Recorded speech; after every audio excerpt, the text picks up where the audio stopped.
abandoning suddenly all to which he was accustomed. Interpretation is a different approach, even though I think in the end, the theory of progression and interpretation, I think they conflate. But for now, I'm presenting them as separate theories. Interpretation is inherent in the oral tradition, and it is best expressed by the Zohar. The Zohar calls the written law Dina Kashya, and the oral law, the Zohar calls Dina Rafia. For the Zohar, the written law presents a theory or principle which in specific cases can be very harsh. The oral law doesn't present theories. It presents the practical law, which is often softer in nature. Let me give you some examples. Consider the law of capital punishment. The Torah declares in countless cases, I think it's 36 or 37 cases, I'm not sure of the number, I've got to Google it, but in many, many cases, the Torah declares for an offense that the penalty is death. So the Torah says things like, Mikalel aviv v'imo, if someone curses a father and mother.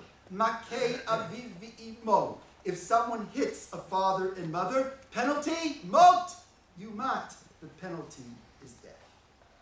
Yet, the Talmud offers opinions that a court which kills once in 70 years is a killer court. And Rabbi Akiva and Rabbi Tarfon in the 10th mission of the first parak of Makot, they declare, Ilu hayinu b'Sanhedrin lo neherag adam le'olam. Of course, there are those who dispute with that. But their position is, we would put no. And when you read Talmudic law, it becomes clear that it's almost impossible for there to be capital punishment. You need two witnesses. You need two witnesses to offer a warning.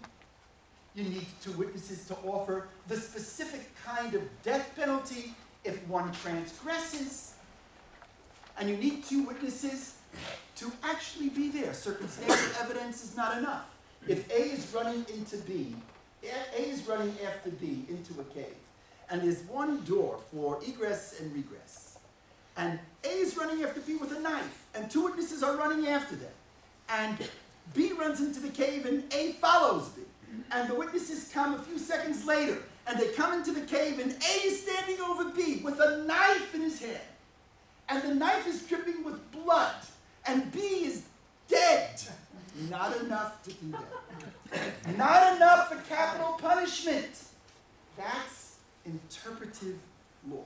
Now, how can one reconcile the apparent harshness of the Torah law that over and over says mot yumat on capital punishment with the oral tradition? And here's what I'd like to suggest. Torah law represents a teaching that if one hits or curses a parent, it is so horrific, one is deserving of death. But we are not parents. We are not written law Jews alone. We are written law Jews based on the interpretation of the oral law, based on the interpretation of the rabbis. And in practice, capital punishment was virtually non-existent. Rabbi Yosef Kanevsky, who really is one of the most articulate spokespersons of modern Orthodoxy, who served here at the Bayit and now is one of the great rabbis in America serving at Congregation B'nai David in Los Angeles, summarizes this approach to Mesorah and Halacha. And this is what he says if you'll turn the page, second paragraph. These are his words. It is unmistakable that our received tradition instructs us to continuously reflect upon our long-standing practices. Every word here counts. For the fact that a given practice is long-standing can point either to the conclusion that it is worthy and good, or to the conclusion that it is overdue for a reassessment, as it represents a premature plateauing in our constant ascent toward God's ideal. That sounds like the Maimonidean progression concept. And so I would add, or it begs for reanalysis, reinterpretation, the interpretive view. To change is not to breach the Masorah. If anything, the opposite is true. We have received tradition regarding the means and the methods of change as well. The process is characterized by cautiousness and consensus building, care and community. But we need to be wary of those who brandish the term Masorah as a weapon against any change that doesn't suit their political tastes. They are abusing the term and leading us backwards. What distinguishes modern Orthodoxy is that its mission to bring ethical monotheism into the world through the Masorah halachic is what distinguishes modern Orthodoxy is that its mission is to bring ethical monotheism into the world through the Masorah halachic dialectic of rootedness and change. And that's how we're different. On the one hand, modern Orthodoxy is more rooted than denominations on the left. And we're going to talk a little bit about pluralism in our next session. And so here I present this with great respect. As an unapologetic pluralist who believes in dialogue with conservative and reform colleagues, as well as in dialogue with those on the Orthodox right, that doesn't mean we can't disagree. So I'm just putting forth the areas of differences. We're more rooted than the denominations on the left. I'll tell you how. Unlike the conservative movement,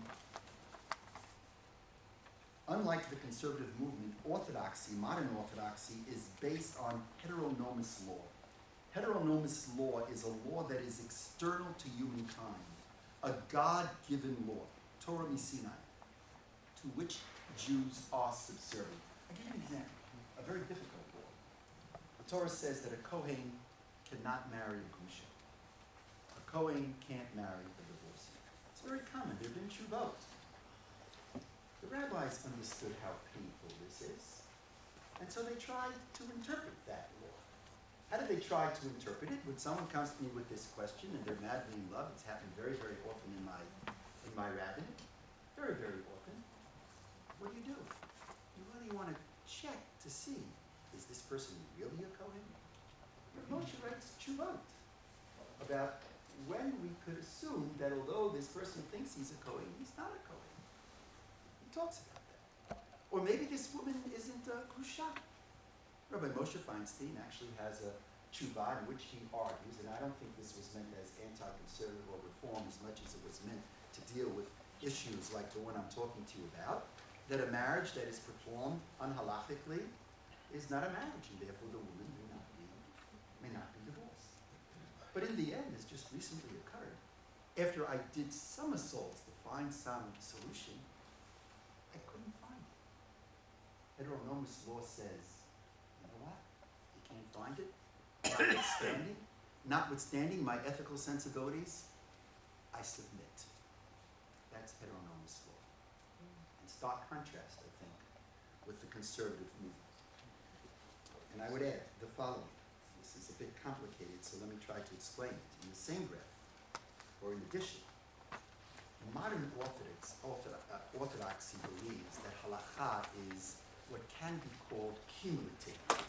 That means if somebody comes to me with a question, and I have been asked to be the decisor on this particular question, what I do as a rabbi is I look at the full history of Jewish legal precedent.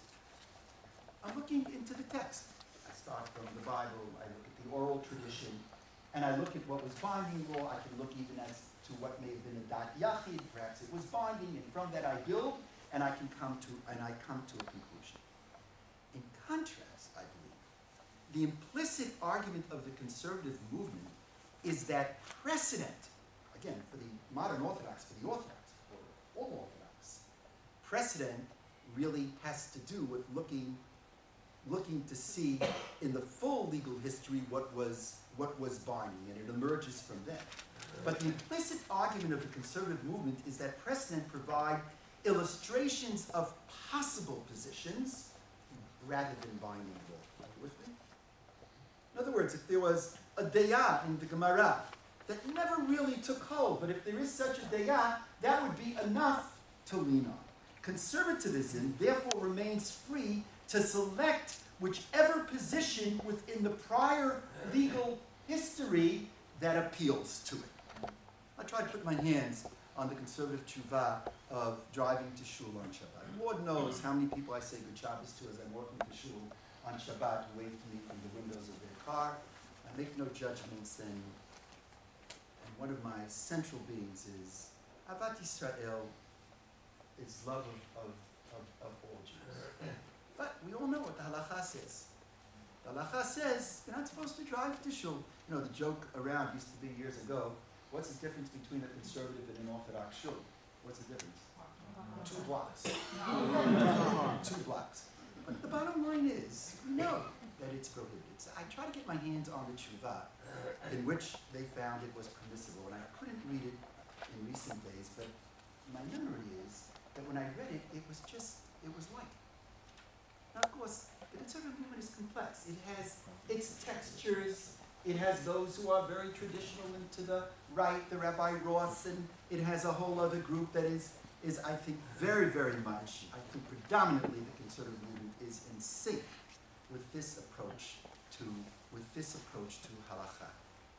And in the same breath, modern orthodoxy also is to be distinguished from the Orthodox right in that it is much more open than the Orthodox right. It is open to the values of modernity, seeing within it teachings that can contribute mightily to the Torah ideal.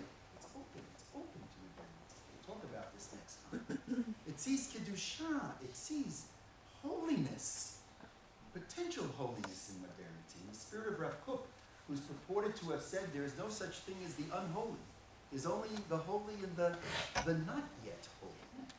And it is open to individual autonomy, rather than demanding submission to rabbis even on meta-halachic issues. That's primarily, I think, the 2 ways in which modern orthodoxy is different from the Orthodox